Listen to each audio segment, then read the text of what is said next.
Bonjour. Aujourd'hui, nous explorons la fonction map. Celle-ci est uniquement accessible aux utilisateurs d'Excel pour Microsoft 365 ou ceux utilisant Excel sur le web. Cette fonction permet d'appliquer une fonction lambda sur chaque valeur d'un ou de plusieurs tableaux sources et de retourner un tableau du résultat.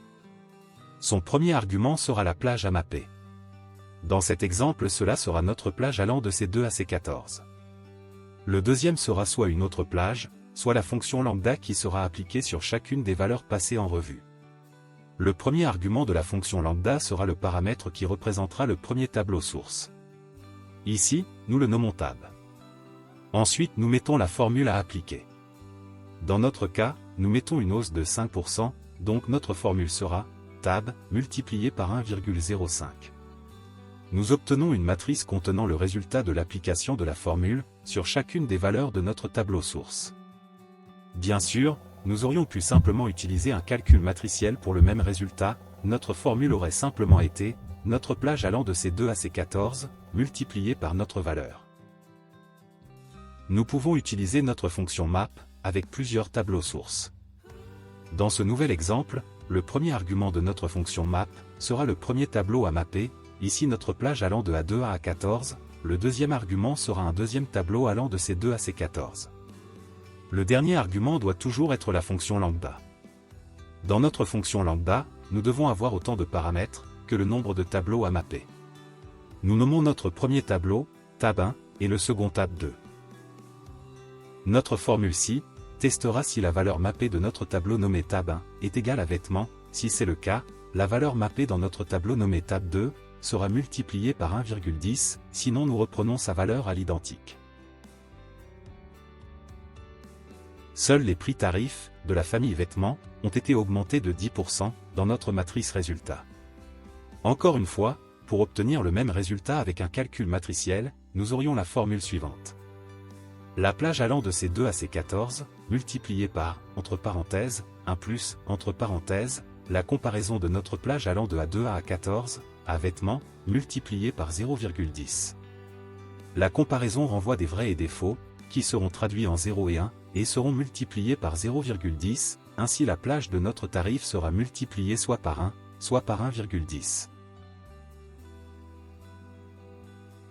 Notons qu'il est préférable d'avoir des tableaux de dimensions identiques, et que si tel n'est pas le cas, les dimensions du tableau renvoyé seront identiques aux dimensions du plus grand des tableaux sources. Nous aurons une erreur de valeur non disponible, pour les cellules non communes. Voyons un autre exemple. Nous avons ici un tableau de données pour le premier semestre. Nous voulons connaître l'évolution d'un mois par rapport à son précédent. Le premier tableau de notre fonction map sera celui allant de B3 à G6. Pour le deuxième, nous utilisons la fonction décalée. Son premier paramètre sera la même plage. Le deuxième, représentant le nombre de lignes de décalage, sera mis à 0. Dans le troisième, nous mettons -1, afin de décaler les colonnes à gauche. Dans la fonction lambda, nos deux tableaux se nommeront A et B. Nous testons dans la fonction si la valeur de notre tableau décalé est numérique, avec la fonction enum. Si c'est le cas, nous divisons A par B, sinon nous mettons la valeur de A. La valeur précédant celle de janvier n'est pas numérique, nous avons bien repris sa valeur. La valeur janvier étant numérique, la valeur de février a été divisée par celle de janvier.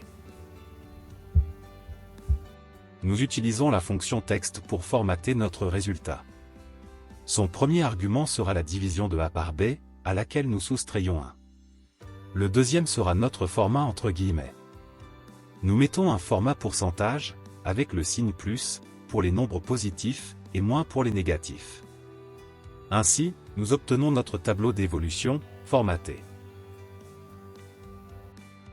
En conclusion, la fonction map permet d'appliquer une fonction à chaque élément d'une matrice et d'obtenir un tableau de résultats. Cependant, dans certains cas simples, l'utilisation d'un calcul matriciel sera plus judicieux. Elle sera pratique lors de traitement d'un grand nombre de données, et lorsque l'application d'une formule complexe sera nécessaire. Ainsi s'achève cette vidéo. Merci pour votre attention. À bientôt.